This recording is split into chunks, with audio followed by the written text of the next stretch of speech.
Ayatollah Ali খামেনিকে হত্যার মধ্য দিয়েই শুরু হলো তৃতীয় বিশ্বযুদ্ধ। ইরান জুড়ে ঘোষণা করা হয়েছে 40 দিনের রাষ্ট্রীয় শোক। নেতাকে শেষবারের মতো বিদায় জানাতে যুদ্ধের মধ্যেও রাস্তায় বেরিয়ে এসেছে সাধারণ জনতা। কেউ কাঁদছেন, কেউ মাতম করছেন। যুদ্ধের মধ্যে ভয় ডরহীন ইরানিদের রাস্তায় বেরিয়ে আসতে দেখে পশ্চিমাদের চক্ষু চড়ক গাছ। তবে এই শোককে শক্তিতে পরিণত করেছে আইআরজিসি। বাহিনীটি জানিয়েছে ইরানিদের প্রতিশোধের হাত থেকে তারা রেহাই পাবে না। যেমন বলা তেমনই কাজ। ইতোমধ্যেই হত্যা করা হয়েছে 2 শতাধিক মার্কিন সেনা। রাশিয়ার বার্তা সংস্থা তাসের প্রতিবেদনে উঠে এসেছে এই তথ্য।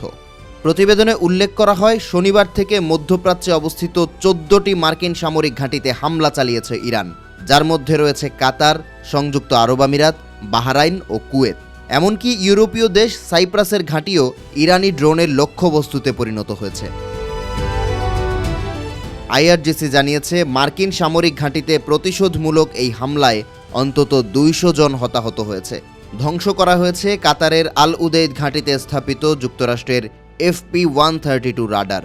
এই রাডারটি ব্যালিস্টিক ক্ষেপণাস্ত্র শনাক্ত ও প্রতিহত করার প্রযুক্তিতে সজ্জিত। পাশাপাশি 5000 কিলোমিটার পর্যন্ত বিস্তৃত রাডারটির শনাক্তকরণ ক্ষমতা। বিপ্লবী গার্ডসের দাবি, মিসাইল হামলার মাধ্যমে তারা মার্কিন নৌবাহিনীর একটি যুদ্ধজাহাজকে মারাত্মকভাবে ক্ষতিগ্রস্ত করেছে। ইরানের ক্ষেপণাস্ত্র ও ড্রোনের আওতার মধ্যে রয়েছে যুক্তরাষ্ট্রের অন্যান্য সামরিক সম্পদ। আইআরজিসির ব্রিগেডিয়ার জেনারেল ইব্রাহিম জাভাদি রাষ্ট্রীয় টেলিভিশনে ডোনাল্ড ট্রাম্পকে হুমকি দিয়েছেন। তার দাবি, মার্কিন প্রেসিডেন্টের জানা উচিত ইরান তাদের মজুদ থেকে কেবল কিছু ক্ষেপণাস্ত্র নিক্ষেপ করেছে। শীঘ্রই উন্মোচন করা হবে এ যাবৎকালের সবচেয়ে শক্তিশালী ক্ষেপণাস্ত্রের ভাণ্ডার। মধ্যপ্রাচ্যে অসংখ্য সামরিক ঘাঁটিতে অবস্থান করছে কমপক্ষে 50,000 মার্কিন সেনা।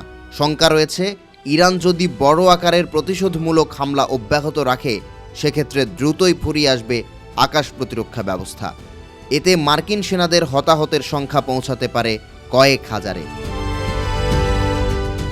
CNN এবং গার্ডিয়ানের মতো আন্তর্জাতিক সংবাদ মাধ্যমগুলোর বিশ্লেষণ বলছে, ইরান আগে থেকেই এই প্রতিশোধের প্রস্তুতি নিয়ে রেখেছিল। অন্যদিকে মার্কিন যুক্তরাষ্ট্র আগামী দিনগুলোতে ইরানের ক্ষেপণাস্ত্র সক্ষমতা ধ্বংস করতে আক্রমণ চালিয়ে যাওয়ার পরিকল্পনা করছে। এমন পরিস্থিতিতে যুদ্ধের নির্ণায়ক হিসেবে ভূমিকা পালন করবে ইরানের ক্ষেপণাস্ত্রের মজুদ।